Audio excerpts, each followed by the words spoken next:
Well, fuck. Hey, it's not only right now. Right now, since he got his, I might as well be the 420 Stoner champion here. Yeah, we at Stoner Avenue, so I gotta bring the bell up here.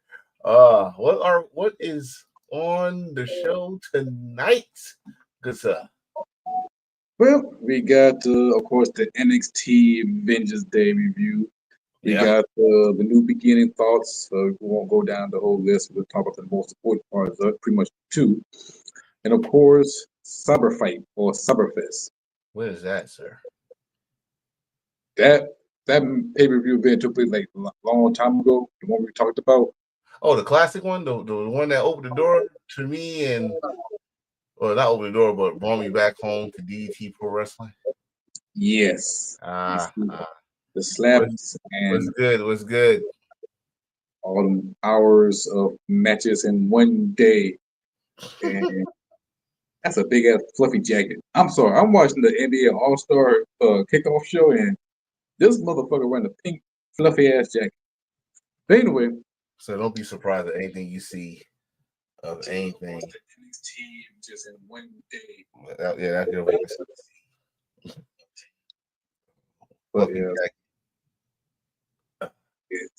talk about pink outfit last night for Chet. For Chet? You had a pink outfit for Chet?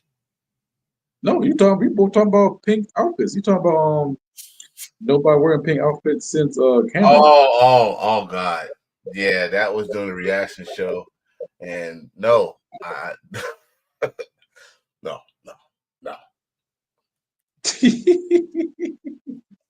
There's only one person in my lifetime that got away with that shit. And his name is Bret the Hitman Hart. Not even Sting got away with that with me. No, sir. Sting, Pink Panther, Cameron, Owen Hart. Cameron never got away with me because he went overboard. I got used to the pink fur, but then he started getting pink cars and pink phones and pink chirps. Like, all right, you going too far. Which started. Fat Joe started having big people. We're talking about Fat Joe, like 300-pound Fat Joe with all pink on, look like Kirby. That's enough. That's enough for me. Now you fat shaming. I'm not fat shaming, sir. I'm not. You love the big back guys. You know, it's not shaming. Yes, big back. We miss big back Lizzo. Well, big back. Well, Lizzo, she lost all that. She got thick. No. If we go now, see, now I'm going to shame somebody. I'm going to shame because her and Monique is frauds. You know, frauds. You did all this parade for the big girls. The y'all have to go lose weight to get surgery and shit. And then they had a nerve. Lizzo had a nerve to fat shame her dancers. Girl, you was bigger than your dancers. How dare you? Shame on you. But I heard she lost the weight. She got this the surgery. So yeah, whatever it helps. Congratulations. Yeah. Well, anyway, I gotta go back and watch the slam dunk contest because I guess the old boy from G League won again. Oh yeah, he did some crazy shit, man. Shout out to him. Yes, somebody gotta stop him. Somebody really gotta stop him. But anyway, from your supreme champion, monkeys, start the show.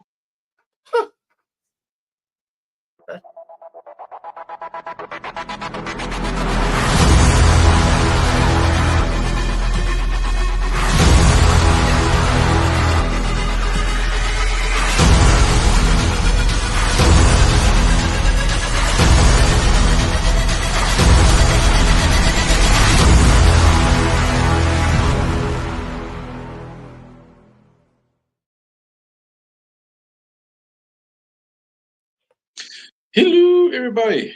I'm Heel Carmichael, the reigning, defending, the undisputed supreme champion. The only way you'll get this title shot if you're not from Canada, you never listen to Drake music, you ever got $1 million, you got Air Jordans, and other than that, you had to be a Carolina American. And I defend this title all over the place, including Gulf of Carolina, not Gulf of Mexico, not Gulf America. We're not doing this on this show. We're not remember. No. Until then, I, I will defend my title at AEW Grand Slam Carolina. Unfortunately, it would never happen, you broke bastards. But anyway, I'm heel Carmichael, Supreme Champion. Oh, I don't even know how to introduce that. I'm still a Mr. Yeet Getter. I am the 420 Stoner champion. Welcome to Stoner Avenue. If you don't believe me, no, wrong belt. So you told me the 420. So it was the one I had. Jesus Christ. My children don't know how to follow instructions, so you just heard me scream at them. Well, it was supposed to be the 420 belt next to me, but that's all right. Never mind. Anyway, what we got on board? Well, if we're going to talk about, titles and stuff like that, let's start off with, the new beginning. Now, new beginning took place February 11th. They had a lot of great matches, but I would have to say the most two biggest thing I would say from the match is the Gabe Kidd versus Yota for the IWGP Global Heavyweight Championship, and of course the IWGP World Heavyweight Championship, Zack Sabre Jr. versus Hiroki Goto, in which both matches were great. But at the end, one walked with the title and one got their ass beat by everybody. So let's start with the IWGP the Global Championship. Gabe Kidd and Yota. Gabe Kidd, he's gonna be the next guy because the way they push him, he don't push as the Bullet Club member or the War Dog member. They push him as the next star since Wrestle Kingdom or Wrestle Dynasty. They push him since then. This guy got great charisma, very passionate, one of badass member from the War Dog, and plus he's still a strong New Japan openweight champion. And my biggest question about that is, are we going to see him push up to the main event? Because the way how this match ended, it could go either way. Hard-fought match, damn near close, like a never overweight style. And Yota, he's a main eventer, like without a shadow of doubt, because he put in that work in. He made that title a lot more prestige. Not prestige, prestige. But the bigger news is Evil return with a Nino Brown T-shirt from New Jack City, comes in and whoop everybody's ass in that show. Well, if this is your first time watching, you need to know that I've been saying this for at least a year now, that House of Torture is not affiliated with Bullet Club. And damn it, they said it. He finally said it. Or if it's not that he said it, they probably said that they're not Bullet Club no more. But either way, I had a feeling that was gonna happen. But let me just get to this match right here, because it's more that I could talk about when it comes to new beginning. But we're gonna talk about these two first because they deserve the attention. That was strong style at its best, and it was not even for the never weight title. It's like that the chops that they was going back and forth. Gabe Kidd is the next Gaijin, the next top Gaijin of New Japan. He's the face of New Japan Strong, but he's gonna be the guy that's gonna be the Gaijin for New Japan as a whole. Don't disrespect David Finlay, but I got a bad feeling David Finlay's gonna be the next one to leave. But Gabe Kidd is that guy. He proved it at Wrestle Dynasty. He proved it here. Yoda, yeah, they already put the rocket on him. So when he first came, his first one-on-one match was for the damn title. So he's gonna be the face of that belt. He's gonna be the Nakamura for that belt, if that make any sense. So of course the match had to go to a draw. There's gonna have to be a rematch some way, somehow. In fact, if I'm not mistaken, the New Japan Cup bracket is already up. I think I did share that. I think And if I'm not mistaken on that one, I think Evil is facing Yoda. But goddamn. So Already. I mean, I could check. I think I still got it on my phone, but he's facing Yoda at the New Japan Cup. So or is it Gabe Kidd versus Evil? One of those, whoever got the ass group is facing Evil. And no, I think it's Kidd versus Evil, and then the winner faces Yoda, because Yoda got a bye because he's a champion. So okay. I got the tournament cup bracket. Okay, so it should be the top left. Okay, Top left. Okay, Yoda versus Evil. That's on March 7th. Mm-hmm. David Finlay is going to be there on the 11th. The winner from that match between Evil and Yoda. Then we got Yoda against Sanada, and the winner of that match will face Yoshihashi on the 11th. Then we got Ryoi Owa versus Chase Owens on the 8th. Winner face Jack Xavier Jr. on the 11th. Mm-hmm. Gabe Kidd versus Red Narada, and the winner will face Tachi on the 12th. To the other side, El Phantasmo versus Real Khan on the 9th, and the winner will face Shota Umino on the 12th. Naito versus Kyle Newman, and the winner of that match faced Jeff Cobb on the 14th. This is the match I want to see. Go ahead, because I got a lot to say. Tomohiro Ishii versus Drilla Malone. Yes, sir. Yes, sir.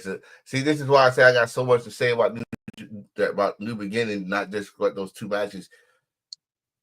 Because Drilla, without anybody knowing or paying attention, unless he was watching the whole road to New Beginning, Drilla became a heavyweight, which I am not surprised at that. Not whatsoever. That dude was tan, he was shredded, and he's ready for the heavyweight. And then to beat Shingo. But I think I dare I say this, I think they're turning War Dog's face. Because Drilla got cheered. Clark Connors got cheered. And Clark Connors got his ass whooped too. Let's not forget who else got his ass whooped too.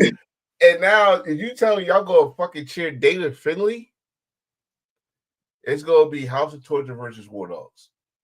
And you remember the last time it was a fucking a gang warfare when it comes to factions. War Dogs against United Empire, that cage match, motherfuckers got fucking duct tape on their head and all other shit. We might have some casualties going on, because I'm keeping my eye even more close on House of Torture now. They are going to be the heel group of all heel groups in New Japan.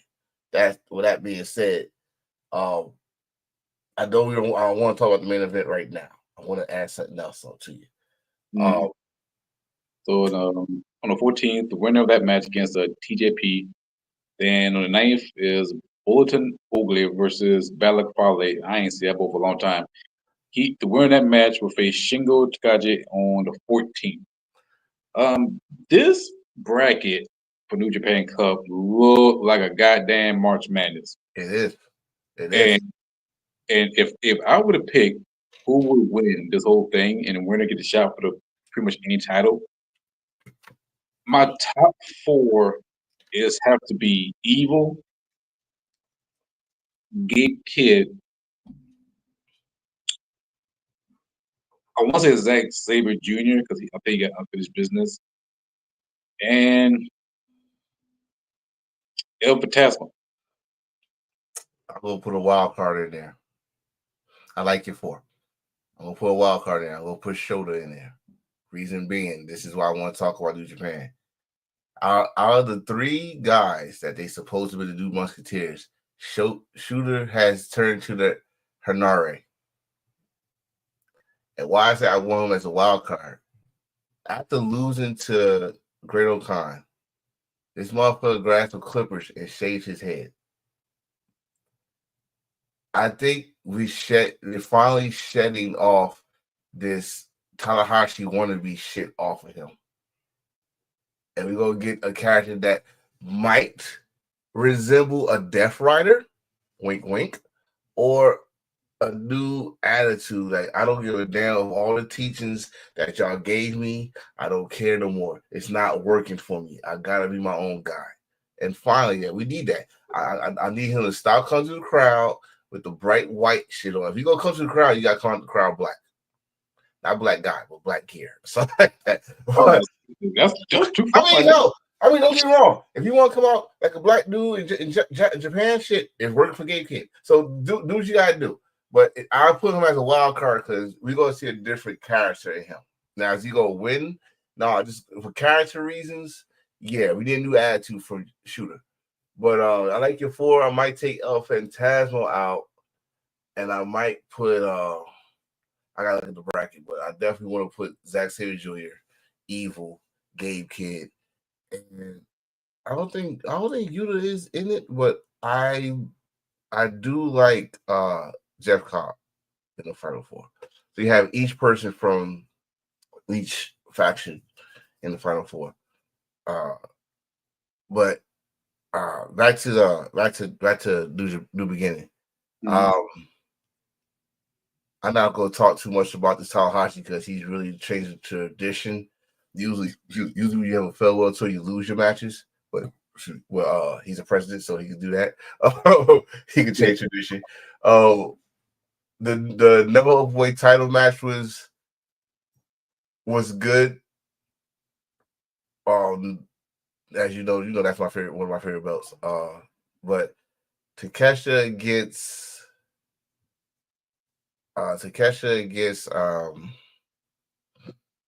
yeah, who the fuck did he beat? Figure it out. Shit. Really, I mean, I don't remember who he faced, but I know it's a good match. I do like the end of it because the end of it, he gave Homeboy a high five or shook his hand. The crowd liked it, and then a certain somebody came back for not come back, but for TODK. He wants that Never Openweight title. He wanted a different Shingo. He couldn't beat Shingo, so now he won from Takeshita. The other thing about somebody coming back is due from just 4 guys. He came back. Sonata. I don't know what the fuck you had on. Don't you ever put that back on. You are not a rock and roller. Don't you put that back on. Why you bring the guitar to the ring? It's shameful. No, this is not the guy. This is not you. No. Flag on play. Not you. It worked for him though. No, sir. No. Sonata needs to go take a break because that arm, his arm starting to look like Paul Orndorff. No, go take care of that immediately. Take care of that first. His arm is okay. No, that bicep is still up here. His bicep supposed to be down here somewhere. It's up here. He got to take care of that. He's trying to tough it out. Cool, but that's probably the one guy that don't look like he belong in the War Dogs. Okay, now first of all, not yet. His beard finally connected back. That's so now that we know the blonde hair, it connected. He still looked kind of out of place because that fucking jacket he had on. He had a jacket with speaker boxes on it, light it up. No. I ain't gonna say this shit look hard though. You know, remind me of, isn't that the scene from I'm Gonna Get You Sucker when the pimp got that damn the glass shoe with a goldfish inside? No, you don't see no damn goldfishes in there. No, don't do that to player. Don't do that to player. If Sonata didn't come out of jail. Sonata didn't come out of jail and said, this is 2005. No, sir. No, sir. No, we're not doing that. No, we're not doing that. No. You need to do that shit. That should be awesome. Oh God. The junior tag team match was fire. I like that match. But Bone Soldier and Robbie X is gonna be the next challengers. So good luck with that. But we're not talking about the Young Bucks. One and only title defense losing to Naito and Time Bomb. Hiromu, this is why I disagree with, if y'all watch the rest of the Zerbo Awards, I disagree with the Young Bucks being the tag team of the year. No, sir. No. I like the Young Bucks. Before anybody come on and start saying this bullshit, I like the Young Bucks, but they are not tag team of the year. That's no. Hell no. The match was good, but it was pitiful to see them win the tag team title and lose it to Tatsuya Naito and Hiromu Takahashi. They should have done that Wrestle Kingdom and Wrestle Dynasty was back to back. So you should have had the Young Bucks win the titles at Wrestle Kingdom and had Naito and Hiromu beat them at Wrestle Dynasty. That was a waste of time. They didn't even do shit during the damn fucking tour. And then they come out and lose the tag team titles, and they wanted to thank you for coming. Fuck all that, man. No, you. This is why I know the Young Bucks and Kenny are full of shit. And I like Kenny, but y'all think y'all is gonna come back and forth to Japan as you took most of their fucking stars, and these damn fans be like, yeah, no, motherfucker, they boo you too. You too. They're not waiting for you. They get the fuck out. Leave, go. You know what? I will say the Young Bucks can lead to a different storyline, but even though that's reaching, so now we started thinking about Young Bucks may come back to AEW because they need to wrap up this damn Death Rider shit, and we're going to talk about that. I should put on my list as well with the fucking Grand Slam Australia. I got a lot to say on that one. It's more positive, but there's some negatives in there, especially if this shit is true. But doing that shit. Yeah, we'll get there. Let's stay rent free with New Japan, because we gotta say this, especially me and you watched the New Japan for how many years, and we can say finally, IWGP World Heavyweight Champion Hiroki Goto. You know how many years this dude? We make fun of Cody. We do with the finish the story, because we keep on saying that everybody finish their story. But this right here is a true finished story. This dude won the G1s. Won the G1s, won multiple New Japan Cups, and lost every title shot he has ever got. He was the Buffalo Bills of the New Japan. He get there and he lose. He get the consolation, the never win title. He was a 2-time Intercontinental champion. He multiple time tag team champion. I think he won the 6-man tag too, but he never won the big one. And they finally put him in the right story. I think that would make him a Grand Slam. Oh no. Yeah. He never won the TV title nor the global title, but he won the tag team. He won the Intercontinental title. He won the Never Open, and now he's the World Heavyweight Champion. So Grand Slam. Okay, that's kind of he did it. But I was so happy. People don't need to understand, when you watch these things and you see people. This is where the emotion comes in with wrestling fans. This is why I get why people get so emotional about certain wrestlers. Goto, I watched this dude fail after fail to the point how the fans doing Shooter right now. Goto and Naito, the two people I could say could relate to that shit. The fans booed Goto. So Goto had to go and join Chaos. They booed this man. Boo this man. Boo him. And this nigga worked his way up, and now he's the man. He's the man right now. Now, I don't know if Derek, I don't know if you're watching, but this is for you, because you was the first one to say this. As soon as he won, are they going to do the title run right? See, this is why I tell people this, especially wrestling fans now. Let's enjoy the moment. Because if we don't enjoy the moment, we really going to be pissed off if they give him a bad run. A la Sonata. Yeah. A la Big E. When these people get these title runs, let's be happy. Let's be happy at the moment. Because if it is bad, at least we still got that moment. If he get a good historic run, then the moment just eclipse while his turn run was. We don't know yet. And then you gotta make sure he's in the ring with the right people. And right now, as we speak, the anniversary is March 6th. He's safe. Huh? Hiroki Goto, he's safe. His title run is gonna be safe until after G1 Climax. The reason I say that, look at the main event player fields. Most of them is in the New Japan Cup. And plus no Okada. So you got no Okada, no Omega.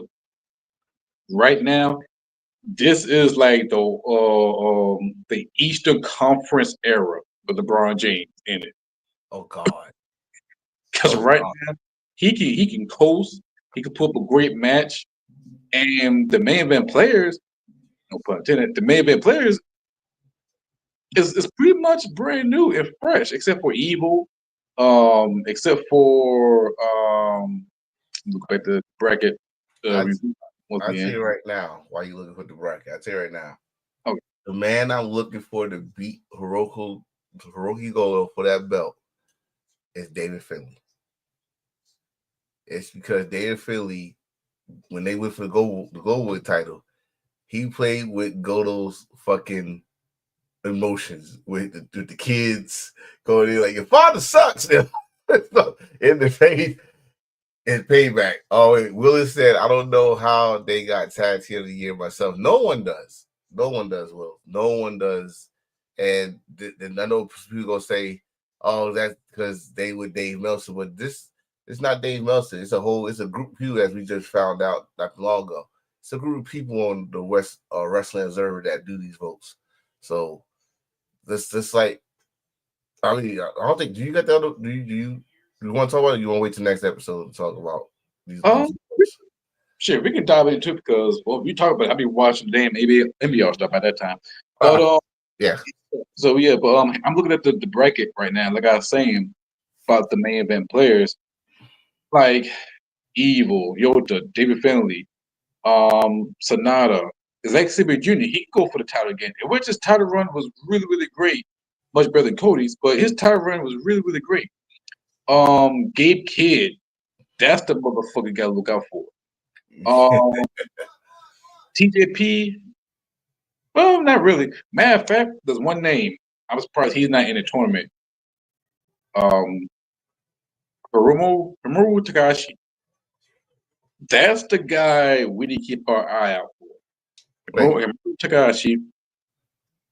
Wait. Time Bomb? Yeah.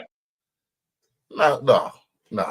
I think this is his time because in the past he wanted the junior heavyweight championship to be the main event at Wrestle Kingdom, in which it would never happen. But for him to move up to a heavyweight, in which he is now, I think. Well, I know this is his time. I don't think he didn't move to heavyweight, but he's the exception. He's like the Thunder Liger when Thunder Liger did the same thing. Okay, that's fair enough. I mean, yeah, that part, and I can't see anybody else. I can't see the outsiders like the AEW or TNA or anybody else to come through and gunning for the IWGP World Heavyweight Championship, unless some fucking Thanos snap of the finger, we see like John Cena or fucking or somebody else. But Hiromu Goto, he's in a safer spot. He's in the Eastern Conference spot right now. If this would have been back in the Omega and Okada era, forget about it. He would be dead in the water. But right now, in the right place at the right time, Tanahashi president, I mean, his title run is going to be great, memorable, and it will run through smoothly. This is where I'm gonna tell you he's gonna have. Like I said, he already gonna have a match March 6th. I don't think that's what the title is. It's the anniversary show, so he might be facing the junior champion. Then his next title, his title match is going to be the winner of the New Japan Cup, which that's Genesis, I think. Yeah, Sakura Genesis. If they choose the world champion, because they got the choice to pick the champions. Well, I think that's what the tournament is now. It's officially the world champion now because there's other champions in the tournament. So usually when you do that, the other champions will be in the tournament, but you got other champions in the tournament, so you just for the world title. That's you. Then his next one's gonna be Dominion. Then G1, blah blah blah blah blah. Kings of Pro Wrestling. Forbidden Door. We forgot about that. I don't remember it. The hell? I don't. Listen. After what I seen, this man, wait till we get there. Like I said, this is not a good start. Even though not for we're talking about New Japan. Talking New Japan. New Japan got a good start here now. No, I'm not talking about New Japan. They got the bad start. New Japan got the very good start this year. It's only 2 months. That's one thing. I don't want to start that shit like everybody else. Like this the end of this company. It's only the second month of the year. Let's bring it down. No, we're talking New Japan here. Goto right now. Yeah, you said Goto is in a safe spot. I think he's in a safe spot for many reasons. One, you lucky Naito is a tag team champion because Naito's still hot. You lucky Okada signed to another company. You are lucky right now that Shingo is calming down a little bit because Shingo is always a threat. But you gotta look out for these new players. Great-O-Khan is always gonna be in the hunt. Dave Finley's gonna be in the hunt. Gabe Kidd is putting his name in the hat. Is going to be in the hunt. Not to mention someone the only person that you said that's not working in the but he's a freelancer. Let's not forget Takeshita. Takeshita wants more gold. This motherfucker's greedy. He's greedy, and he beat Goto to G1. Let's not forget that. Yeah, we forget about that, but I don't think New Japan will let them have all the gold. They go let him have that never heavyweight title. They gonna let him have that. They gonna have him lose it, and then he gonna come out and challenge Goto. If you lose that title, then who? You know what? Listen here. He's about to lose the international title in March. He's about to lose that belt in March. So he could be over in Japan more often. Either they'll go to DDT because I bet DDT's on fire. If he goes to DDT with the never weight title and come out and beat them for their openweight title, the KOD title. Ooh, if he beat Chris Brook, I wouldn't be pissed, but I'd be like, okay, now you got to give him that world title. Now it's time for you to pull the trigger. So you got with Goto, you got options, bro. You got options to make some motherfuckers step the fuck up. This is why I love about Japanese wrestling. You can make motherfuckers step up. Like, all right, ain't no sitting down and eating salad and shit. No, we're going to put you in spots where we're going to see where you at.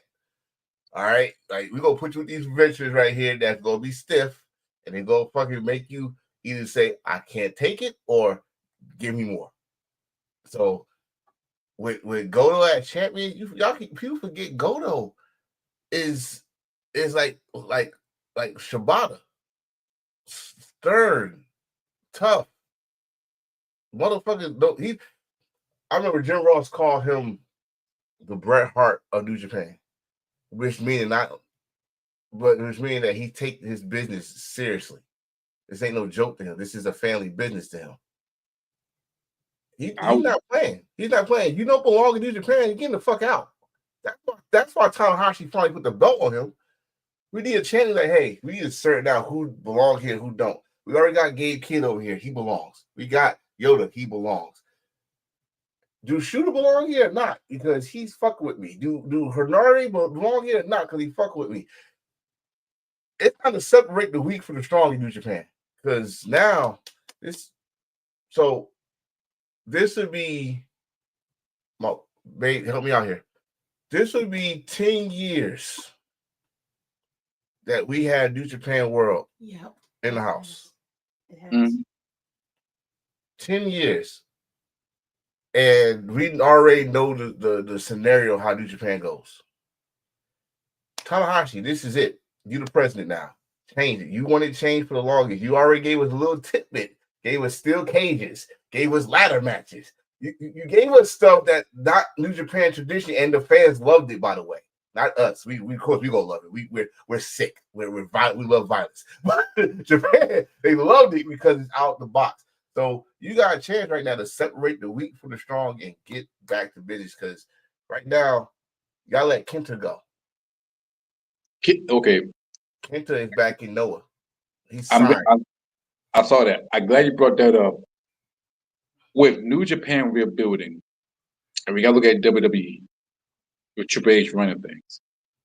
Is it safe to say that President Tanahashi doing a better job than Triple H? Because I've been looking at Tanahashi work, and in the New Japan, it felt like life after Nokiism. Not yet. Not yet. Not yet. So we give it what? Tanahashi haven't reached his year yet. In fact, he fully took control right around Forbidden Door. Last year. So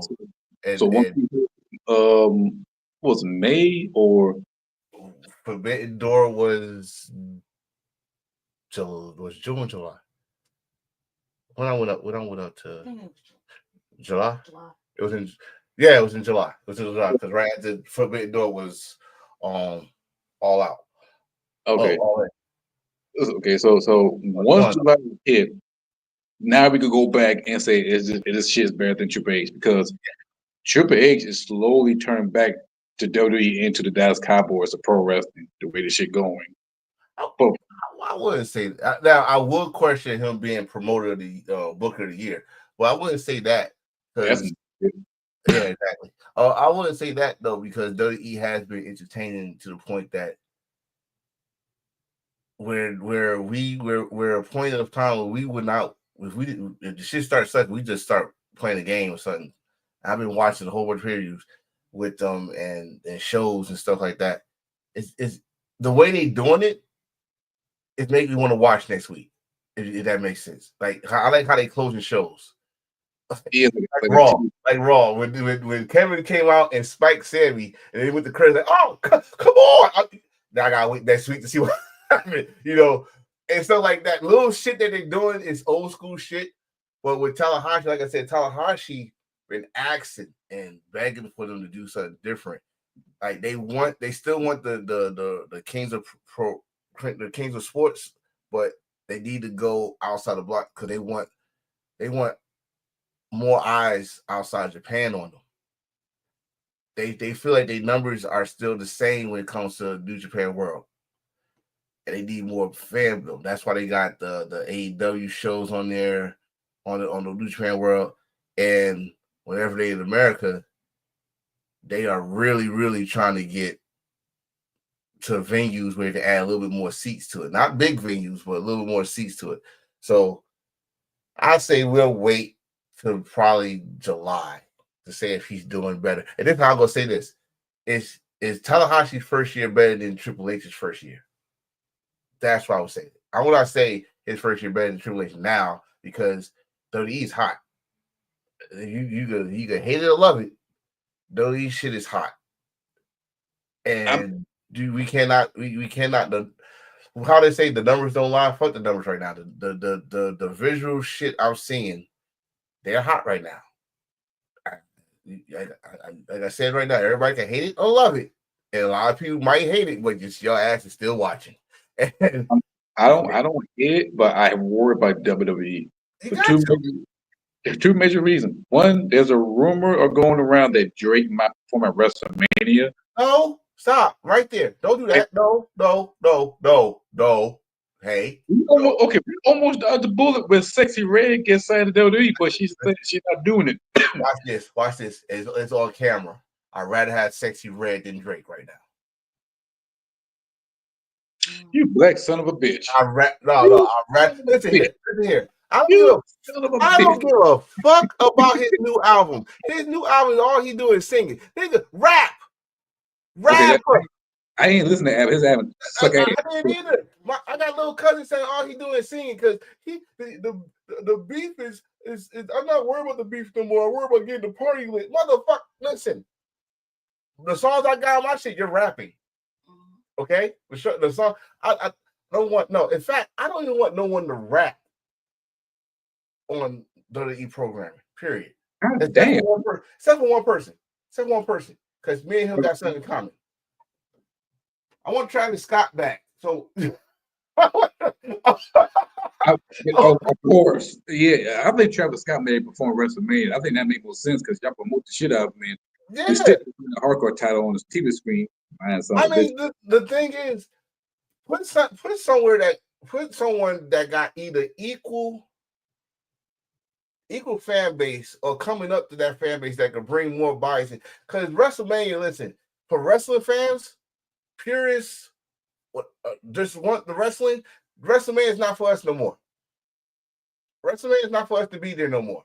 It's only for us to have fucking podcasts or watch-alongs or WrestleMania or pay-per-view parties now. Because I don't care how much money I'm making. I don't care how many figures I got. I am not paying that money to sit in where I need binoculars to look at a wrestling show.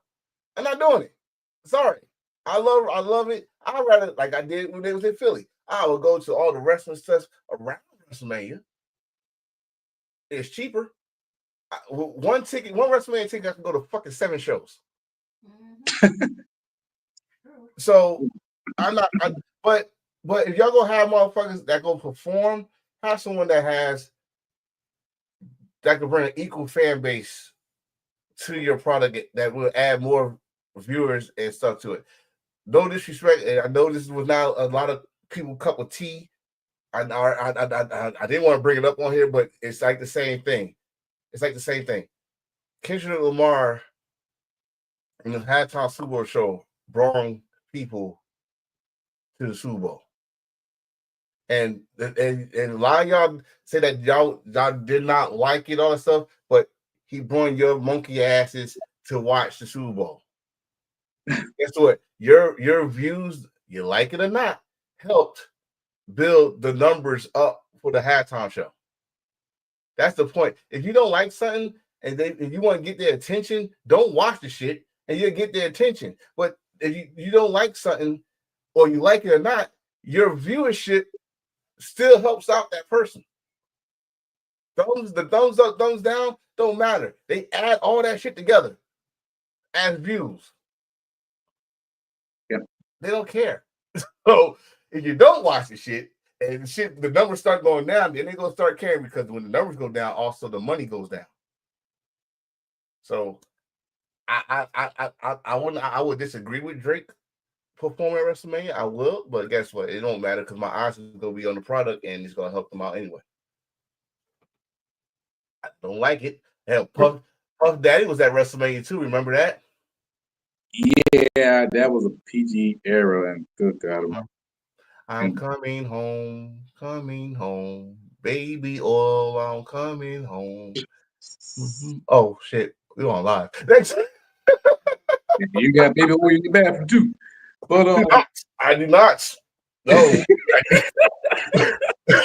we got our shit hit. We never know what that doing. Not, yeah, man, sir. I don't, sir. Call cops. God damn it, they got him. But speaking of baby oil, let's talk about NXT Vengeance Day. We just saw some titty about to pop out. We saw 2 black wrestlers took an L.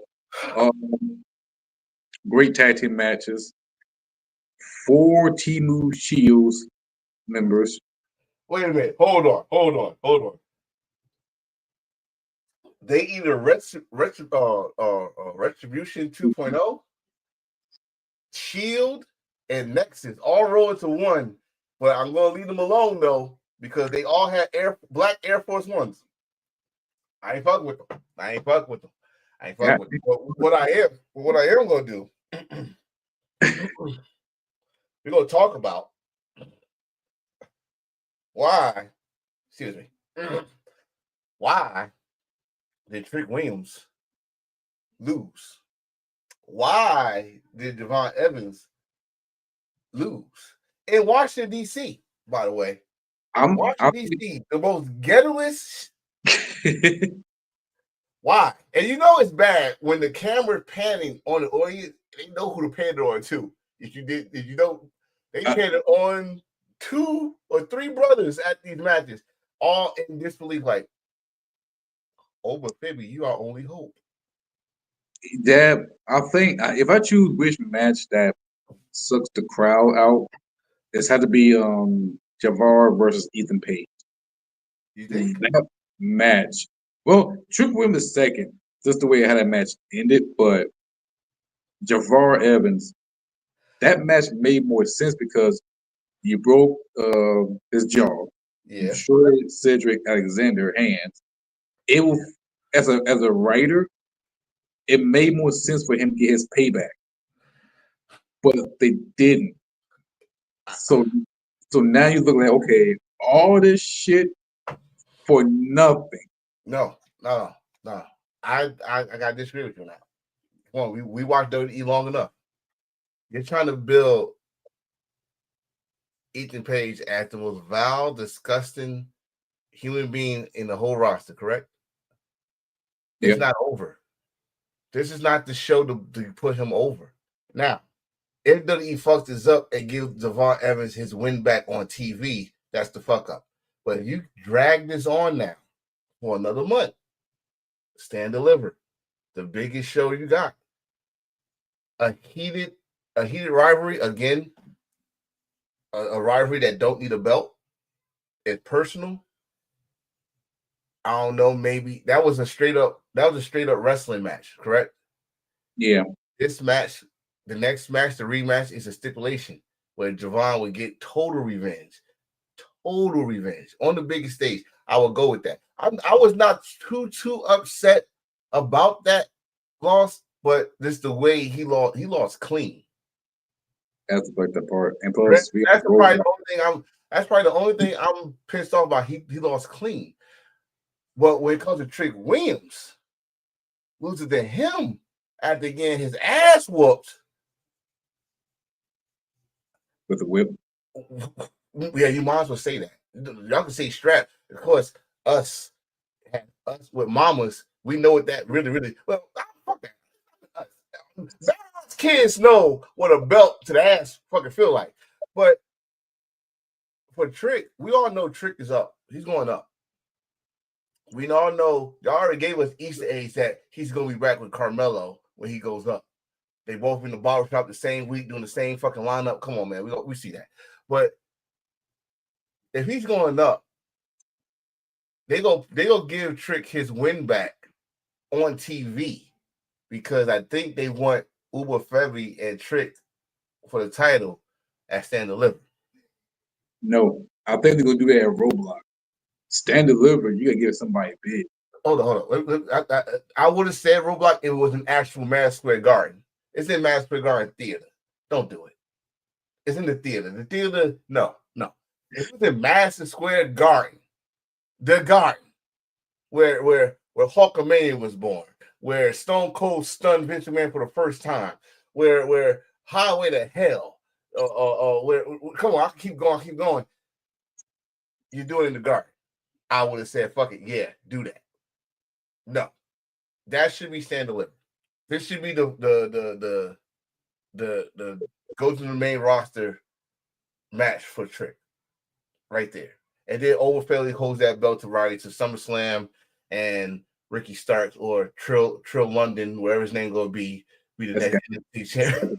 That's had to be the blackest name ever in professional wrestling history. When I saw that, like they did that to him, he gonna make that shit work. I'm telling you that right now. Let me tell you something. He better win that chip because let me tell you something. If he don't, we gonna look at him like, dude, you fucking failed. How the fuck you walk away when you walk with FTW championship, tag team title, and your ass could have been an AEW champion if he could have pulled this shit off. I wouldn't say he failed. I said they failed each other. I can't just say he did it by himself. I said they failed each other. You didn't know what to do with Ricky Starks after Phil left, because that was the whole goal, him and Phil. So you stuck him. Excuse me.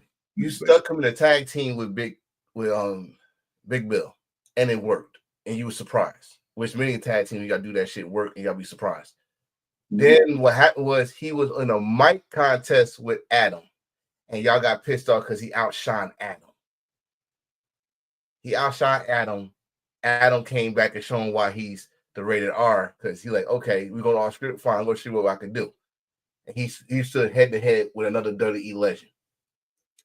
So then y'all try to put him with Chris Jericho. I would have said no my damn self. As you know, the worst gimmick of last year, the learning tree, according to the Wrestling Observer. That's the worst gimmick. The closest second was the YS6, but we ain't gonna talk about that. Wait, whoa. That's what they said, not me. That's what they said, not me. But Kakar, give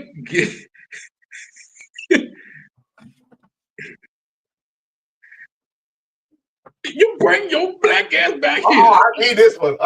No one didn't see how I'm laughing at this one. No, sir. No, sir. No. No. We do it for the Eagles. The Eagles win the championship. Now let's go back to that shit. Yeah. Go Eagle, go. EC. You in my house? How dare you? Congratulations. Come on. We're gonna spell out we gonna spell out the Eagles' name. Let's go. EC. Hey, you bring your black ass back here. We're gonna spell the Eagles together now. God damn it. Shit, this is a reading rainbow moment right here. Shit.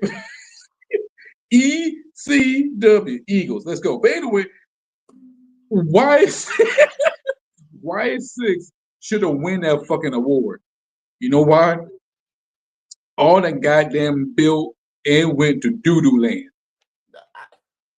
I would not. I can't say that they should have won that award, because I put you why Chris Jericho won that award. You kept throwing that shit in our face. You made us hate it every fucking week. I cannot say that. I cannot say that for YS6, because YS6 is now on TV every fucking week. But where that though? Like Tia said, where that though? That hey, you can't hate something you don't see it. As much we can say that for wrestlers individually, but you cannot hate something that's been thrown in your face. You cannot put something over something that the fucking fans telling you it's not working. It's not working. And then you go throw the fucking Ring of Honor belt on his ass, and then you turn the bounty hunter into a rotten apple. Come on, let's put this in perspective. You saw that match last week. You saw that match between him and Bandino. That's the key. We know. Not no fucking rotten apple. You respect Chris Jericho. You got an angry black man telling y'all to respect Chris Jericho. It's funny. No. Tell you something. Compare that to the YS6. So much hype and build. It was so much hype and build. And I'm thinking, okay, they're gonna do something. Okay, you did something with the Found Testament. Where they at? That's why I'm saying. That's why I can't do that. I can't do that because WWE fucked that up. You can't blame the gimmick if WWE fucked that up. First, you gonna fire after you had them in catering for 4 years, AOP and fucking Paul Ellering. Then you fucking put Cross and Scarlett on SmackDown because they trying to build something with Sammy is going after Sammy and Kevin Owens in Toronto, and you fucked it all up. I can't blame the gimmick. I gotta blame the company. So again, now Chris Jericho shit was not on here. Yeah, they had to win that. They had no choice. they had no choice. Everybody else below them, I disagree with. They should not be on the list. So it is what it is. But back to Vengeance Day. We just going off course here. But besides the two losses, which is like I said, only one. I don't know what they trying to do with Eddie Thorpe. They're trying to make him a major heel, whatever. But the other matches I liked, which was the tag team title match. Stephanie got her title. Oh, and the fatal 4-way, even though it was some botches here and there from both lady matches, it's still entertaining.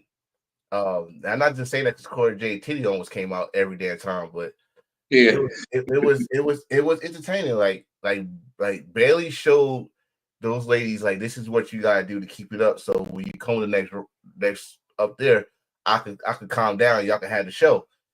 And Roxanne, she's ready. Roxanne's ready. I said that shit last. I said that shit last year. That Stay Delivered. She's ready. We know. Cora J. If she wasn't hurt, she'll be ready. They go get her. They go get her some extra time with NXT. And Jillian, she dope, yo. I mean, we if you're a WWE fan and NXT, enjoy these moments because we don't know what kind of Jillian we're gonna get when she gets the main roster. That's learn from our past mistakes. Let's learn from our past mistakes. We had the same shit with Asuka. We had the same shit with Carrie Singh. We had the shit with Io actually still good. And then the main roster, you already know. So enjoy these moments. Enjoy these moments. I'm not saying it's gonna be like that because it's under the new regime, but enjoy these moments. It's still called WWE. So those are the matches we had. That was dope. The match tonight we're going to the ladies. It's going to the ladies. But I still like that tag team title match. I love that. But let's talk about these four gentlemen that came in. One of them we know. Yeah. No, not the obvious one, Dion. The other guy with the wave cap. We seen highlights of him with him and Javon Evans in DPW. Who my wife just reminded me of. I was like, oh shit, I didn't know they had them. So my thing is, what's gonna be their name? And please make it interesting because they all wearing black Air Forces. So I already liking them so far. They was Obafemi like a sack of potato. That's if you go down, why nobody ain't mad about that? See, we mad about the two brothers losing, but no one ain't mad about that. Obafemi just beat up two guys, and these guys came in and treated Obafemi like he was nothing. This is Obafemi, Wakanda forever. Whew. This is him. he got tossed. They tossed his big ass. Come on, bro. They tossed his big ass to a powerbomb. I'm surprised he said "wee" again. Bro, he was saying "wee." And he was saying "wee." If you saw that reaction shit we did yesterday, I would have been off if he would have said "we." I'm telling you this shit right now. I would have been off. That's crazy. Obafemi, like he's got done doing a triple threat match. It was a good triple threat match, good storytelling. But at the end, I guess he was too tired to defend himself. But he was looking around, and then all four guys come in and whoop his ass. I mean, I get the story. I get the story. Like, if we talk about story here, they disrespect that young dude, and he had this look. Every time he did that, he had this look, and guess what? He gonna get his shit back. I was surprised they didn't come out and beat up Trick Williams because Trick Williams disrespected him. And then the tag team champions, they beat up all the tag teams in that match, and then they beat up the champion. They just did an old philosophy. They did an old formula. Especially if you're an NXT fan, you remember when the Undisputed Era came in. Same thing. They beat up the tag team champions, then they beat up the champion later on the night. They do the same thing. I just want to know they got music. They got music already. I just want to know what they fucking name. And please don't name yourself Ops. It's already taken. Samoa Joe, Hook. Yeah. They got that. So you can't call yourself Ops. And y'all don't wear no technical gear, so don't no shield, no nothing like that. I don't know what you call yourself, but it gotta be dope. It gotta be dope. That's all I'm gonna say. Sean, if you don't have, let's hear them out. Hear them out first. That's what I say. Sean, hit the bottom. Hear them out first before you get creative and give fucking names. All right, that's all I'm saying. That's all I'm saying with that one. Yeah, that's gonna be really interesting. We probably find out more on the NXT shows come along the way. So we definitely gonna find that out. Did we mention about Juggernaut coming out at the end of the show? Jordan Grace came out and said she'd see us on Tuesday. Yes. So we're going to have a live mic with Jordan Grace. We'll have a live mic with Ricky Starks. We're going to find out who these 4 individuals going to call themselves. It's a must-see Tuesday. Must-see Tuesday, I guess. Yes, this is the road to Stand Deliver. And with this situation, they can't drop this. They can't fuck this up. Speaking of craziness, next month WWE is going to Tubi. WWE Involved is going to Tubi. It got me wondering. Does WWE watch Tubi? Because we got a lot of fuck shit over there in Tubi. That's exactly why they go to Tubi. It's Evolve, and Gabe is in charge of that Evolve. Have you seen the highlights of that shit? There's no one there. So well, here's a plus. They're gonna create a new championship over there as well. Oh, yeah. What's that? 20 titles now under that one company. And I would be pissed if Winnie Shu went over there and she became a champion over there. That means and that means I gotta stop. I gotta finish watching Father May I 1, 2, and 3. Go watch WWE Involved. see Winnie Shu win. And you know what? Here's the thing. It got me thinking. Since WWE made a deal with Tubi, does that mean that WWE members watch Tubi of all the movies, all the bullshit? I know they watch black movies since Triple H don't see color. I'm pretty damn sure that they watch all the Tubi movies. You know, I was about to leave. No, I can't leave because he don't see color. He's colorblind. That's what he said. Oh, my ass. Oh, but yeah, they watch Tubi. Yeah, they gotta watch. They better after you caused MLW to go there. So you had to give us something, and you told Gabe, hey Gabe, you still want to run Evolve? Well, here you go. Evolve got a TV deal, but it's gonna be under our watch. So now you got what you gotta do. You go use the people that not being used on NXT to go over there. Because when I saw the highlights, I saw certain people that was not being used on NXT that's gonna go over there. Okay, cool. So pretty much they cancel Level Up to have Involved for Tubi, where we go watch Sloppy Second and go watch Involved. So you're gonna have Evolve is gonna be NXT's developmental. So this is the minor leagues of the minor leagues. Technically, yeah. Okay. Okay. So that's the most fucked up way to see that. Fucked up way to say it, but you know, I guess if you want to show your shit, you got to do it some way somehow, because y'all about to get skipped over by a reality show that is coming on tonight. Let's fucking go. Oh shit, yeah. I'm not watching that shit. What the hell? I'm not. It's just it's tough enough on steroids. I'm not watching that shit. So you got Billy Ray. No, you got Bully Ray in charge, so he's gonna be the tough coach like Taz and Hardcore Holly was. You got wait. We not gonna call Bully Ray no more. We call him Funk Master Bully Ray or Funk Master Bully Flex I be because calling. I'd be damn if I call someone master. Fuck no. the But way the way he be, oh yeah, like 50 months. We call him Bully Academic. That's much better.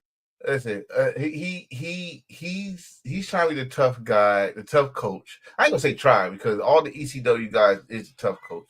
Then you got Undertaker, who's very competitive. You got Mickey James, and this is tough enough mixed with voices or voice. What do they call that show? Because you got 4 coaches with 14, and they try to have a team, a UFC style to it, like Ultimate Fighter. Yeah, so they doing promo battles, aka in my eyes, rap battles. Then they're gonna have matches in front of people. So I guess as they tape the NXT shows in the Performance Center, they gonna have those shows, and one person gets not a WWE contract, one person gets an NXT contract. And then I saw the people that's on the shit. Evander Holyfield's son is on here. There's somebody else on here that I like. Wait a minute, I thought y'all signed these guys. Now you got to fight to get a contract with the NXT. They already signed. That's the thing I don't get. Like, I'm pretty sure they have NIL. Pretty sure they got the WWE ID. So what's the point of having LFG show, but you got NIL and WWE ID? It's I don't know. It's WWE just trying to make television. That's it. Because Holyfield's son is a former Eagle. He could have stayed in football. You could have got a Super Bowl ring, but he's a former Eagle, and no disrespect, dude is like a brick house. If he know how to wrestle, all he got to do is work on his mic skills. That's what I see. That's what I've seen before. He might not need to do that because you've been around boxers, so you should know how to talk shit. You should not. Your father talk shit. Well, at least bit ears off, but you talk shit. So if he don't make it an if he don't make it an LFG, how much you want to bet we'll see him AEW? No, we'll see him in WWE. No, because you know good damn well, even though someone go win the contest, you still gonna see the ass on NXT or maybe to be Evolve, but you gonna see them, and the WWE is not gonna do that to them unless they really ain't worth shit. It was one girl. There's one thing they showed with Gunther. And he told that chick, he said, "There's no room for Barbies here." And I was like, "Ooh, that's fucked up." He said, "We already got one Barbie. We don't need a whole bunch of Barbies." I'm like, "God damn, Gunther." I was like, "What's up, my nigga? Then we got Tiffany Stratus." That's what he's talking about. He said, "We already got one Barbie. We don't need no more Barbies." So, because at the time they taped that, Charlotte was not back. So the only Barbie that was around was Tiffany. I was like, "Yo, that motherfucker don't give a fuck," because he take this shit seriously. He know what this is, but this is his sport. God damn it, this is what he makes money off. But where was that when this man called him fat? He can't say that shit then, huh? Because he ain't but fat. anyway, let's talk about the wrestling awards, and then we're going to definitely hop on the Cyberfest. So right now, we're looking at the Wrestling Observer Awards, and I'll check out all the nominees and the winners. Oh, it's no nominees. It's a list. They won. They already got the winners. Yeah, and I'm shocked who was in it. Like the promotion of the year, WWE won over AEW, CMLL, New Japan Pro, Stardom, UFC, TNA, Dragon Gate, All Japan Pro Wrestling, and Rev Pro. DDT should be up there, and I feel like CMLL. I'm surprised Triple A didn't make it. But no, they're not gonna make it. No, they're not gonna make it. The reason why they're not gonna make it because if you remember, most of their shows you go back and watch. Most of their shows was barely sold the fuck out. Even when they put the belt on Dolph Ziggler, Nick Dennis, it was not getting there until late last year. Everybody talking about 2024. So I'm not I'm not mad that they said WWE won that award, but then help me make sense of. But y'all give the award of best weekly television to AEW. I can't see how. I mean, you could give that to either SmackDown, Raw, or NXT. NXT. NXT, you could have given it to TNA. What Dynamite has some hit and miss. They had a lot in this, bro. They had a lot. I mean, they had a lot. I mean, don't listen. We're not talking about having a great match. We're talking about having the whole TV show. People like keep on forgetting like this is still a TV show. Wrestling is wrestling, but it's a TV show, and yeah, they are consistent in their numbers. Very consistent. They're gonna stay the six figures, but for a whole year, you haven't reached not 1 million, not one. And then you're not gonna look at TNA who reached that shit at least fucking 7 times, at least all year on a Thursday on a channel that everybody don't have. I feel like TNA put up a better show than AEW. Yeah, dude. I mean, I'm not disrespecting nobody because they still getting their views and they going by, but what they're going by is live attention, live, not what they watch. If it comes on Thursday, we're gonna wait till next Monday to put the total number. No, who's watching live? So weekly television show, I would have gave it to either TNA or NXT. I would have gave that shit to. WWE winning the best promotion of the year again after WrestleMania. After what they did smart was go to all these international places. I think that helped them out because their best crowd was all international crowds. By far. And if you don't believe me, you watched y'all watched AEW last night. That's the kind of crowd we need over here. They chant this is bullshit with tag team match. They chanted bullshit. They sung Edge song. Then they made that man cry in the middle of the ring. They was pissed off about Harley. They laughed when the puppet flew out the ring. They was having a good time. WWE, yeah. But we still got some questionable winners of this award. I'm about to go with which one is this? Most charismatic. The Rock won. Which I'm trying to figure out how The Rock won, but he just stand there and talk about. You talking about last year towards WrestleMania? Yeah, they're talking about the whole last year. I would have given that to Swerve. Either Swerve, Ospreay, Punk, Roman Reigns. I would, you know what? To be honest, I would give either Tony Storm, Swerve, CM Punk, Ospreay. You know what? I would give it to Rock. I keep it at Rock because first of all, no one expected Rock to turn heel last year. Everybody just booed him because they didn't like that he was doing the same monkey ass shit, the same shit that was over the attitude. They like, no, remember, even Cody made fun. He said he was going to do what to my Nuggets? Like that's how the fans was. Like they're not getting it unless you was in the attitude era. You know exactly what Rock was talking about when he said they just smacked down with the same shtick. Well, when he turned heel, you didn't think he could go there. Y'all forgot that's how he became popular in the first place. He could go there, and he did it for 3 months. No one came close to that all year. No one. Like we're talking about shit going viral and all that stuff.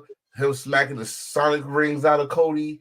Him beating the shit out of Cody out there and told him, keep the camera rolling, and all that shit. No one could match that shit. The closest thing that matched that shit was not even Swerve. It was what happened to Swerve that matched that shit, which was fucking Heyman Page burning his house. That's it. So charismatic, I'll leave that wrong. Now they would say character. Tony Storm. Tony Storm. Tony Storm. Bar none. Watch out for the shoe. That was bad. I'm glad she won the title. What else? Overrated Nia Jax. Second place, Solo Sequoia. CM Punk, Jericho, Moxley, Shota, Roman Reigns, Mercedes Monet, MJF, Jey Uso. I would have went with Shota. Oh, Shooter.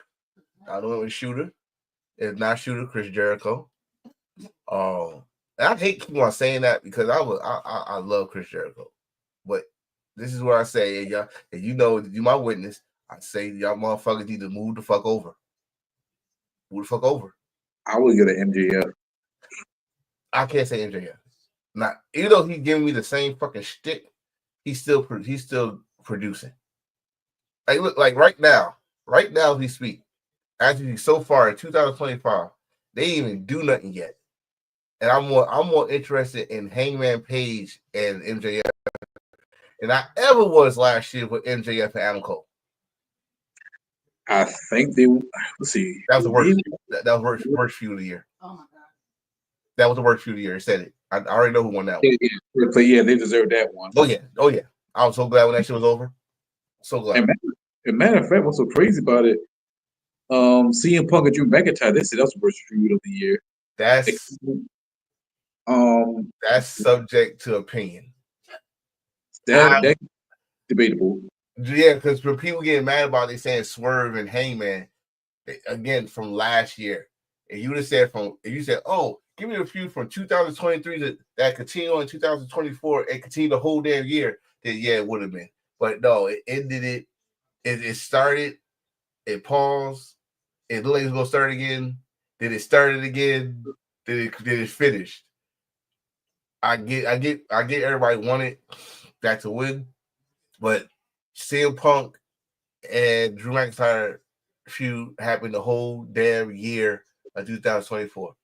From this dude being injured at the Royal Rumble, for Drew McIntyre saying he prayed for which brought out the best of Drew McIntyre on his social media and stuff. Won the world title. CM Punk screwed him over to the SummerSlam match, to their chain match it was, whatever match that was, to the Hell in a Cell match over a fucking bracelet. That was crazy. Yeah, I mean, I guess like I said, it's up for opinion. It's up for opinion.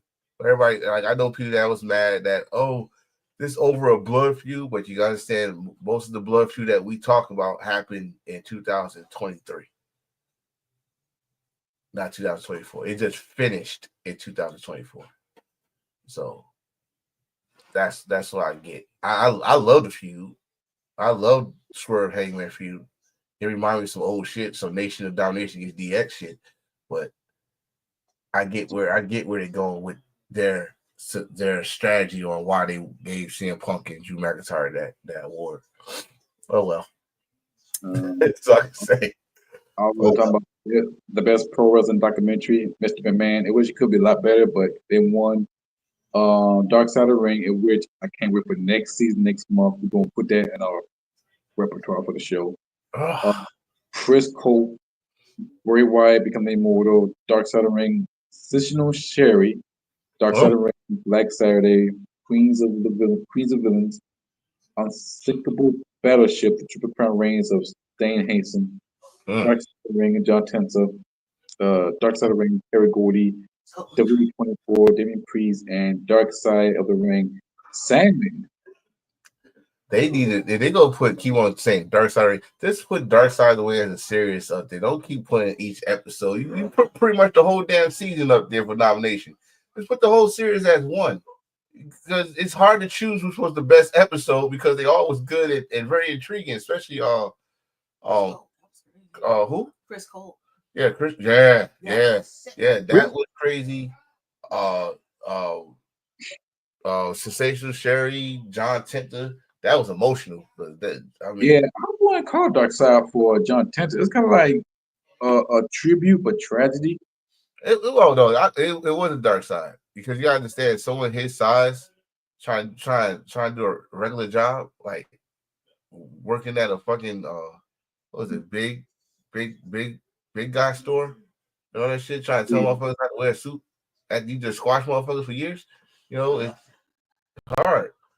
But yeah, Mr. McMahon, Mr. McMahon documentary. It could have been better. It could have been better. I wish they would go into it.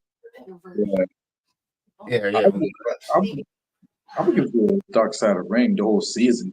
Yeah, they should have just said that should have been the whole season. Shouldn't have been just each episode. If anything, if it's not that, I did like Bray Wyatt shit though. It's a great way. But it's another award I did not agree. I think it was something about I know Cody won it. Oh, you talking about the best box office draw or yeah. Are you fucking kidding me? how? Like, are you fucking kidding me? And again, I'm not hating on Cody. Cody's a WWE champion. He finished his goddamn story. Whoop-de-doo, but he's not the best box office attraction. When you go overseas and motherfuckers are singing your opponent's song while they about to introduce you, AJ Styles, those people rock the stadium. And all that shit. Phenomenal. This shit was rocking. Everybody's saying they're saying Kevin Owens is right. I mean, if you're talking about merch sales, okay, then maybe. The only time I brought Cody Rhodes shirt was when they had the show in South Carolina, and when they had the Colombian Nightmare, I had to buy it because it said Colombia. I had to. Plus, it matched my kicks, so it was a 2 for 2. This man, say Colombia. Fuck that. Say Colombia. Don't say no. Don't say no. Colombia. United States of Colombia. That's what we're talking about right here. I saw that, like, even though I don't like it, I'm gonna buy that shirt. The Colombia understands United States Colombia. Don't mistake it. It's a nightmare. Don't mistake it. I get it. It's nothing. There was another one he won. I think it was United States / Canada MVP. I was like, really? We're gonna do this? Okay, let's do this then. Right. That should have been go to either Ospreay, Bryan Danielson, or Swerve. It should have went for MVP. Yeah, I would have probably gave the Swerve with Danielson. Ospreay, he still considers himself as European. I would have to give it to Swerve. I think Swerve was hot way before the title. And afterwards. So I would give it to him. Bryan Danielson, same scenario, but him retiring and then after he goes out is kind of fucked up. Ospreay, after Japan run, then he come to AEW, he did his thing. McIntyre was getting hot, I guess, during the WrestleMania season, and then carry on with CM Punk feud. So with Cody Rhodes winning it, it's kind of like, okay, we're talking about based off from last year. He was kind of like lost in the shuffle. CM Punk, the whole bloodline thing, and no one can name me a top Cody Rhodes match from last year. Not one. Roman Reigns. Not one title match. The only way you go say, the only way you probably say is him and Solo at SummerSlam. But you know why you gonna say that? Because Roman Reigns came back. I would say, you know what, last year WrestleMania, but that was a build up storyline with Cody and Roman Reigns. What the end game match? That's the end game match. The reason why I choose that match because it was a build up, and you had to think about it. If Roman Reigns lose that title, it will be a big epic moment. It will eclipse all the Mania moments, and then after that, It's like what's next after Roman and Cody? That's what we all said. We all said that for fucking 4 years. We said once he loses belt, I feel bad for whoever take it from him because he gotta follow that. Just like we said with Intercontinental title, when Gunther lost Intercontinental title, you gotta follow 666 days of a title reign. But no one's not gonna do that no more. It took fucking damn near 20 years to break the fucking honky talk record. We were so tired of hearing about the honky talk this and honky. Well, don't smash that shit. So now it's gonna take us probably double what we had to hear with honky talk man to break Gunther's record. I'm sorry, Braun Breaker, you're not doing it. But I don't think we have the patience anymore. Willis said only he's seen 2. I'm sorry, I cannot say that it's bad. I said this too, and I think I said it on here. How many times we saw Roman Reigns as WWE Universal or Undisputed Champion start a pay-per-view? Never. It always be a main event. Cody started 2 pay-per-views as champion. I give him this. He brought out the Winged Eagle belt that we've been begging for, and they use it in the story. I give you that. You made a replica? I'll give him the replica. I've seen the Winged Eagle belt on TV for the first time. It was not no fucking flashback. It was not my belt. It was not a regular belt for the fans. I saw a wrestler that was the active champion have that belt on that he promised. Let's just put that on his belt. He promised us. He kept his word, and they put it in the story. Yes, you're talking about last year. Yeah, and they put in the story. He could have pulled the Okada route, bring back the OG IWGP. Listen, don't you do that because you know how me and you felt when he did that. He said that should be every year. Fuck a briefcase. That's the belt right there. No. Oh man, I'm sorry. Some of these awards is opinionated. It's opinionated. That's and just like all these lists that we see, you're not gonna agree with everything. You're not, but it's some things that don't make no sense, and we gotta have answers. I gotta have answers because it was another one they said that I disagree with. I think the Nia Jax one, the overrated one. That was the one we just already talked about that one. Nia Jax is not overrated. Nia Jax is, and this was actually 2024 is Nia Jax's best year as a professional wrestler. No one got hurt. She showed mic skills improved. Yes, did she like a big blood drop one of those shows? Yes, she did. And she almost killed that bird lady straight ass to goddamn. Y'all know I'm talking about the Queen of Ring match. She squashed that child. That's the best finishing move. I hope they put that in WWE 2K25. Why the fuck did she didn't get finisher of the year? That's it right. That okay. It breaks the third award goes to Nia Jax for the finishing match of the year. That she killed that bird lady. That girl was freaking a turkey Thanksgiving dinner. She was done. But I wouldn't call her overrated because if she was overrated, that means what that means is WWE put her on a pedestal. Like she was Charlotte Flair. No. She won the ring. She won the WWE title. And she had the belt until what, this year? Yeah. Yeah, so she did good. So let's no. Now, like I said, Chris Jericho, yes. This shit got to end.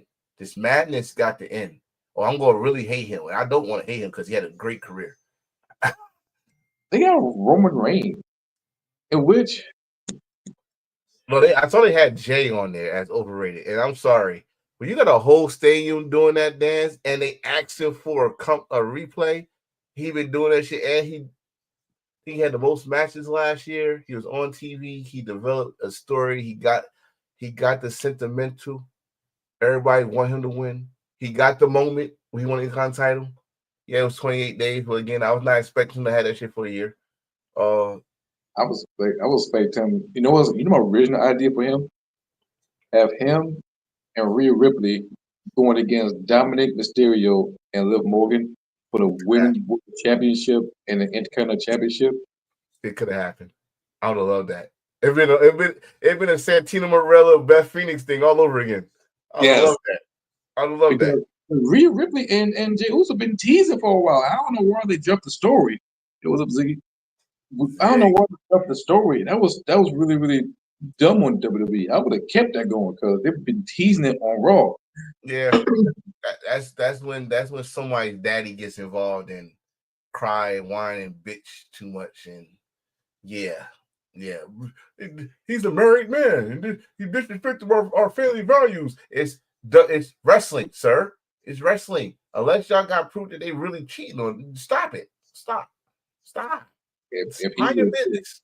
If I was a Jey Uso, my face would be in the face. I was saying though, sir, you want him to die. You forgot she's married to Buddy Matthews. I mean, shit. I go with his ankle. Anyway, but for the most overrated, I don't fight no more. What did you mean? Hold up. What did you join the NFL Hall of Fame just like last Saturday? Oh wait, that's somebody else different. Damn. Sir, you saw my you saw my podcast. You already know where I'm getting at. I don't fight no more. But you still got the hammer, the ball pin hammer. Sir.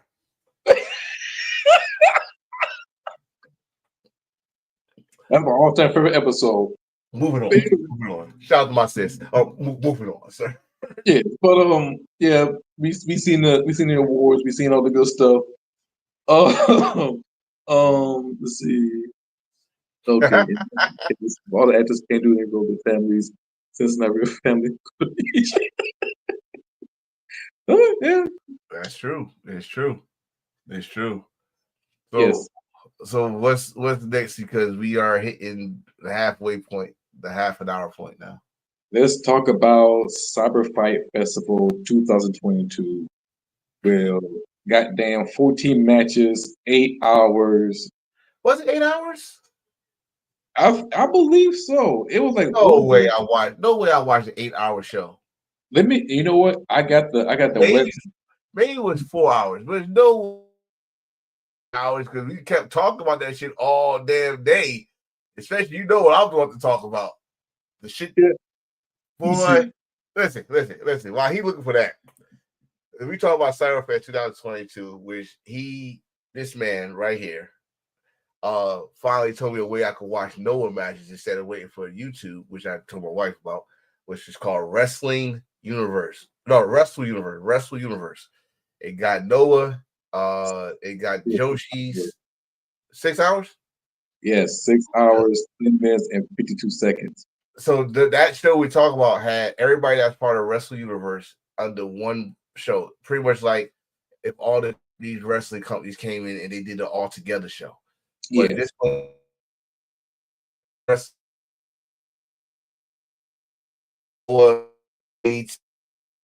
I'm good. Yeah, you're good now.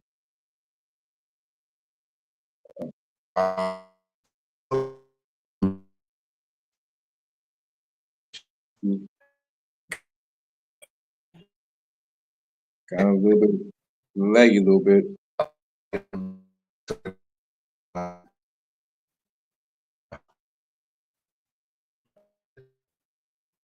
Uh-oh.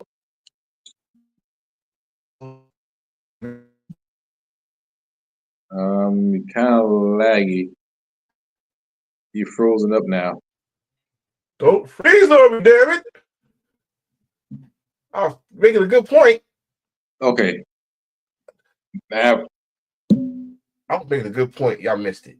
Yeah, you was talking about how all the shows come together during it's like all together show.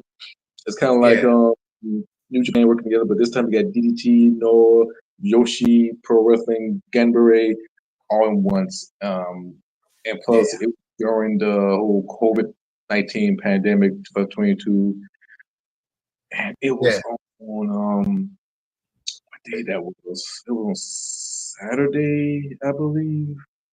It was Sunday. It was actually Sunday morning live because we watched it, and Like I said, I was so happy that I got it because I was like, man, I missed a lot of Noah matches because my boy was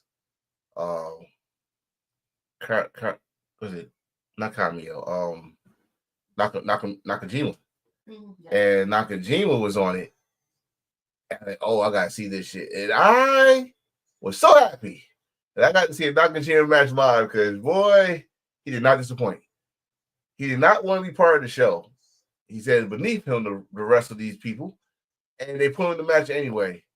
And he made sure he got paid, and he was not going to be there for long. He knocked the shit out of this boy.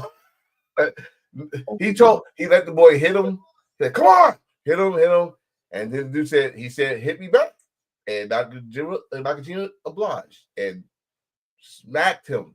You ever heard that saying from your parents? I'll smack the black off you. He smacked the Asian out of him. Fuck that. I know he's Japanese, but I'm talking about he smacked the whole country out of him. And he was, and the match is over. The match is over. And I was like, yep, I'm done. I'm good. So, man, when I saw that, I'm like, holy shit. And that match was talked about throughout the website, throughout all the YouTube, all the podcasts. If you're a purist, that's one of the most talked about match. And this is my first year of going to Wrestle Universe. And I think what really drew me to Wrestle Universe because DDT Pro Wrestling I watched on YouTube. And nobody even talked about it. I'm the first one and the goddamn group who talked about the motherfucking wrestling. Let me tell you this. He actually, people was just like, what the hell is DDT?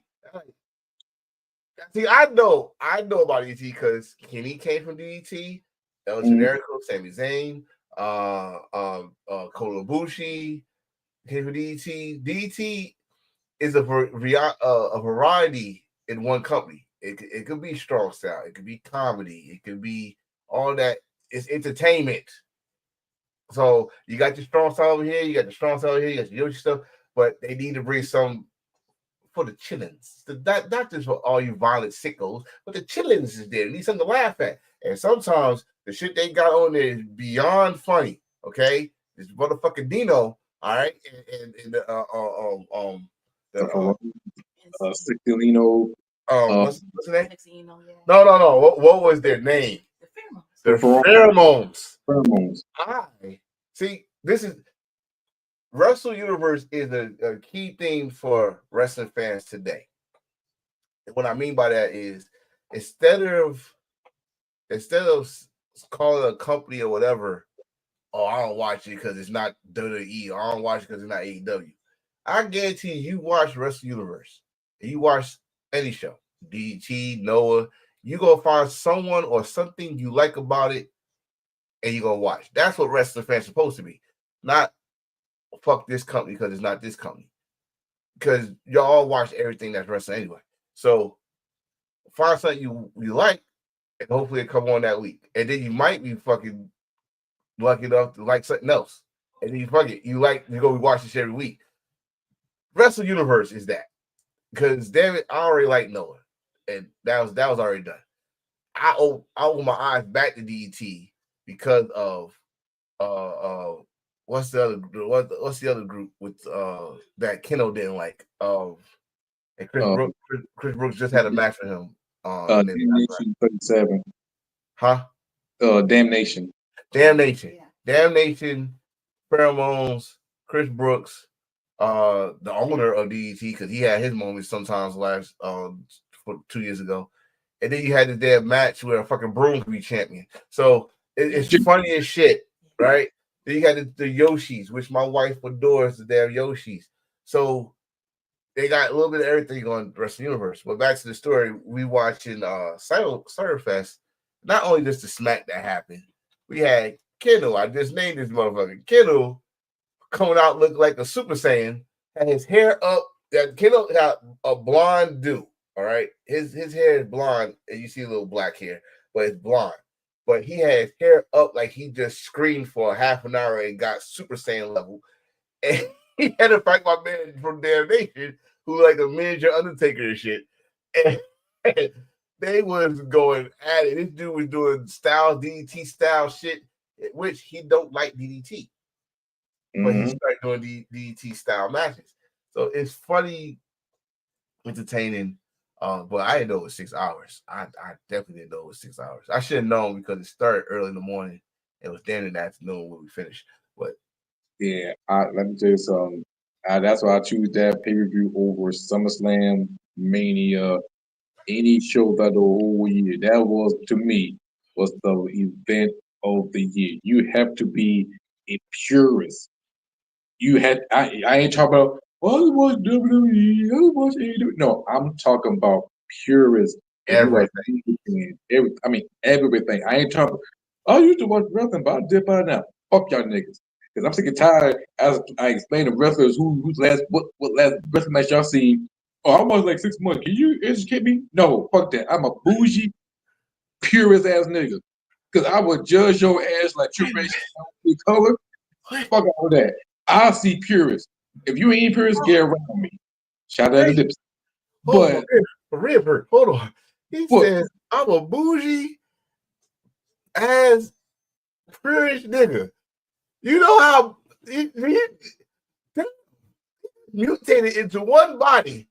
I'm bougie purist ass nigga. God damn. He's not here for you. That's what he said. I'm not here for you.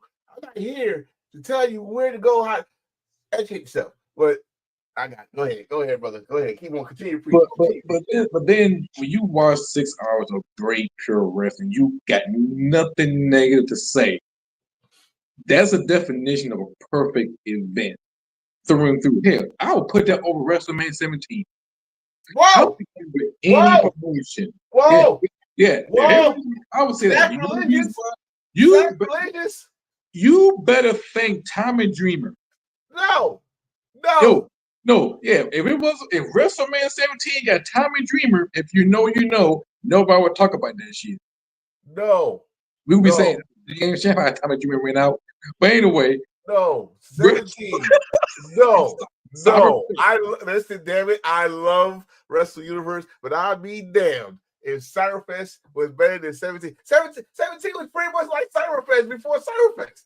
No, it was perfect. Wrestle 17. Wow. What can we even say? Wrestle 17 had the same damn amount of shit, pretty much the same thing. We had Comedy Special, which was the gimmick battle royal. That shit was funny as hell. Don't say it wasn't. The hardcore title match where they almost fucking lost power thanks to damn motherfucking Big Show and Kane and Raven. And Raven, I feel sorry for him, but it was a funny ass shit. It was funny as hell. Then you had your wrestling matches. Don't forget, everybody keep on forgetting the most funniest part of that whole period was Taz. Taz almost couldn't run the ropes, how small he was. Almost clothesline himself. That's how small Taz was compared to Right Decision and everybody. No, I mean, again, I'm not. If y'all watch this, we're not debating. But I'm not gonna just sit here and let him say that it's better than 17. No, I'm not. But was it a good show? I can say it was probably one of the perfect shows since WrestleMania 17. Until, was it the year before or was it the same year? It was 2022, right? Yeah, 2022. When did fans come back full time? 21. I think so, because like WrestleMania Tampa Bay. So I'm gonna say that was a great show since not just 17. I'm gonna say since All Out 2021. All Out 2021 to me was a perfect event, which had some great matches, great returns, great debuts, blah blah. DDT showed who the fuck they was. Noah showed who the fuck they was. The Yoshi show who the fuck they was, because y'all should know. Y'all know Japanese wrestling. The Yoshis go hard. They might look cute and innocent. They might look like little Sailor Moon characters and all adorable and stuff, but they go hard. Especially the little tiny ones that scream. You know, they power up. So. You know what? What's so great about Wrestleverse it's like they all work together in on one umbrella. And I think that's what New Japan is doing right now with the Union Japan Pro Wrestling. They're doing it for different reason compared to Wrestleverse. It's like underneath one brand because you got Marigo, you got Senda Girls, Michinoku, and you got Real And, Zero One. and they add DPW. Yeah, that part. Yeah, DPW, they add GCW because some of their people go wrestle in those too. So you got some indie people in the States. They didn't even add MLW for a short period of time. So you got that. Like you said, but as Japanese companies as a whole under the union, all Japanese companies are under a union, wrestling union. So you might be under contract, but they'll do some joint companies, some joint shows together. Just like back in the day, I think the early days of Wrestle Kingdom, you used to do that. It used to be some Noah matches, used to be some Wrestle One matches, used to be some All Japan matches. I hope they go back to that. But yeah. The one thing I wish that they do, I say New Japan do like Wrestle Universe, I wish they bring Stardom World to New Japan World. Since they already under the umbrella, just bring them together. So I'm still questioning, should I do that shit? That's just gonna add more money. Well, why not join them together? But I know I don't own the companies. I hope they watching us in a good way, not with the other people watching us, because we love you, Japan. Oh, we want the other people. Because part 2 of Pride FC is next week, and we definitely that's Dark Side of the Cage. Yeah, Nick, you heard about that? I did. I gotta watch it. They talking about Pride, the rise of Pride that took over Japan. That all the rest of the companies was pissed. Pride. Oh, 1 and part 2, and I can't wait to see that. I ain't know we do part 2. I'm gonna be part 1, but part 2 is crazy. But I'll probably watch that shit tomorrow. When I come from the gym. Yes. If you're new to Embrace the Thirst Wrestling Podcast, we don't just talk about two companies. We talk about the overseas stuff as much as we talk about our home base, Japan. We are big fans of Japan wrestling here. We're actually big fans of wrestling, period. So give us a holler, subscribe to this page. This is Thirsty Jack. Subscribe here, get our numbers up, because we don't talk about just now. We talking about historic shit, right? Talking about shit that we love, what made us wrestling fans. yes. Violence. We gonna gun it forward for 120. We're gonna gun for all them numbers. But well, this is the end of the show because I see the All Star about to start right now. But next week we're definitely gonna talk about Pride FC. Because we talk about pro wrestling, we're gonna talk about Pride FC because Dark Cage is gonna talk about part 2, and I can't wait to see that. In the near future for Embrace the Thirst, we're definitely gonna talk about each episode of Dark Side of the Ring. We're gonna talk about it. The most anticipated episode I want to see is the Big Bang Vader, Hell in a Cell, and Daffy. Those are 3 episodes I want to see. I definitely want to see Billy Jack Hayes. I want to see Vader. What else you said was on there? I forgot the little list. Daphne, she's gonna be in it. I want to see Daphne, but I'll probably be sad about Daphne. I'll probably be sad. Yes, a grown ass man say he'd be sad about Daphne, but if you know that she did one of the things I do not like is when people take their own life. But there's a story behind why it's sad to me. Because she was a nice girl. I don't think there was no one said anything bad about her. Not one thing bad about her. So, she was on the OnlyFans and she was doing pretty much all the adult stuff, but she was talking to fans the OnlyFans. Yeah, she was helping out the girls, helping out the ladies in Stardom and not Stardom, Shimmer. That's what it's called, Shimmer or something. WCW legend. Yeah, so y'all know her, the Scream Queen of WCW. So There's another one. I'm trying to think. Was it a match or was it? here's on the list: Hell in a Cell, Big Van Vader, 20 Atlas, Ludovan Boga. Oh, the racist himself. Yeah, that's him. That's it. No, it was two. Tony Atlas, because the motherfucker was on every damn Dark Ring. But you thought you not getting an episode yourself, sir? You toe licking bastard. We got you. We got you. And Luvic, the actual Luvic, you racist fucking bastard. Yeah. I knew this shit was a kid when that motherfucker took Tatanka's winning streak. You racist bastard. I want to see this shit. Damn right I do. He had a lot to say when he was in UFC the early days. He had lots to say. He was actually legit. I give him that. He was legit. But can't let it go. Can't let it go. That's one. So Billy Jack Hayes, Luvic, Tony Atlas, Billy Jack Hayes. Who? Hot Stuff, Eddie Gilbert. Ooh. It's interesting for so many levels. Like, first of all, how did you get that far? How did you get that far? And when did you find it was a whore? Because you did not know married that she was a whore. So when did you find she was a whore? You got Dodge. That's one. I know he passed away. I know that. God rest his soul. Then I want to know, how did you feel about losing the Booker job at ECW? So that you left, and that's when it became what it was. That's going to be interesting. Superstar Billy Graham, the original Sheik. You said Superstar Billy Graham. Yeah, that's interesting. The only thing you can talk about Billy Graham is when he stood the guy. When he started that shit that got Vince on Donahue and shit. He started that shit. Oh yeah. I don't even know why they put him in the Hall of Fame like that, but again, this is Vince McMahon. He started forgiving people and shit. And I think the most least anticipating episode is Muhammad Hassan. No, that's interesting. That's interesting.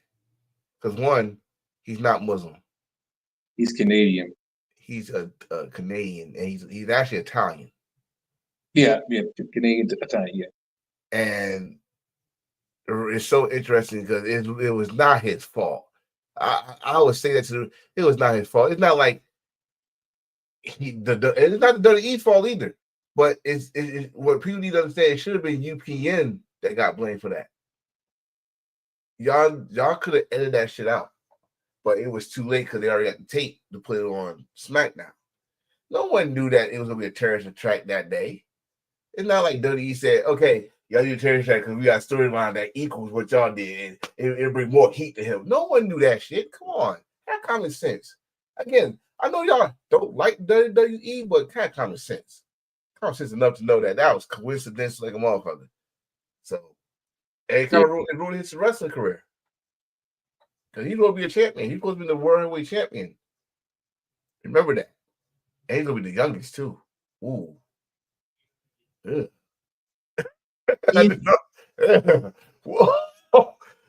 He's going. Who was world heavyweight champion at that time? Chris Benoit? It was 06. I think either Batista or Batista? Yeah, it was Batista because it was him against Shawn Michaels. It was me and her was at Madison Garden. She was pregnant and she didn't have my son at Madison Garden because Hulk Hogan came out. That's when we liked Terry. We didn't know Terry was what he is. So yeah. That's all I'll say about that, Terry. Is Booker T still coming after you?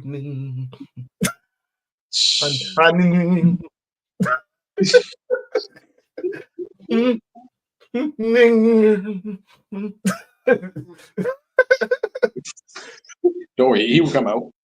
He'll get you. That's the show.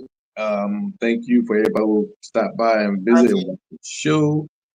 And also to seeing one of my prestigious championship of wrestling. It's just BB. Next week, my 420 Stoner belt. Oh, while I got you on here, if you're watching, May is going to be a great month. I'm not May, March. Next week is going to be a great month for not for me, actually for this one right here next to me, because she's going to her first official, no one's sharing the marquee Hog wrestling show. Oh, So she get to see Zilla again, with this time in the front row. And I'm gonna present Zilla with something.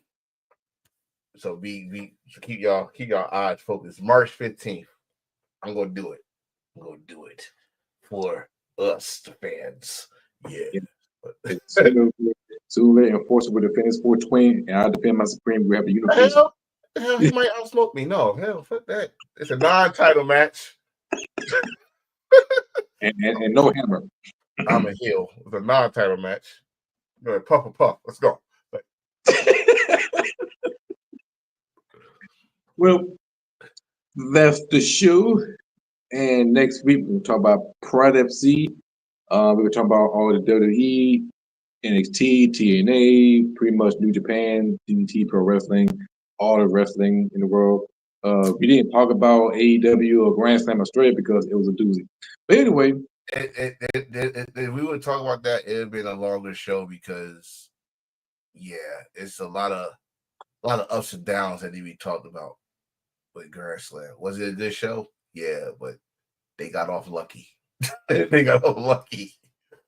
That's all we're gonna say. That's all we're gonna say.